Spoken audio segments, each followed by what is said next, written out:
Sergio, vienes de ver la Liga de los Segundones. ¿Qué te ha parecido la pieza? Bueno, la verdad es que, a ver, yo estoy en una liga diferente a la suya porque yo soy segundones y yo siempre soy de los primeros, aunque bueno, siempre que no encabe un penalti o tire a tomar por culo la copa, pero bueno, que juegan en divisiones diferentes a las mías y que son como Macedonia, o sea, vienen a ser duros de pelado, aunque al principio parecía que estaban un poco verdes.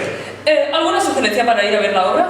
Pues nada, que yo para esto tengo un método inefable. Simplemente tenéis que programar bien la cabeza e ir con tiempo, porque si no va a pasar como De Gea, que os lo dejáis todo para la última hora y al final no llegan las cosas, al final, bueno, os queda jugar al baloncesto o al básquet. No, que va. Bueno, Sergio, vale, ¿podrías promocionarnos un poco, si no te importa?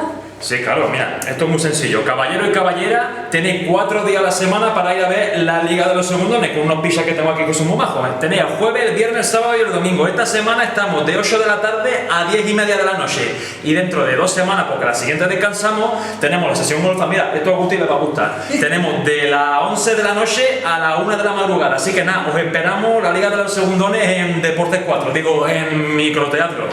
Muchas gracias, Sergio. Hola, mi arte.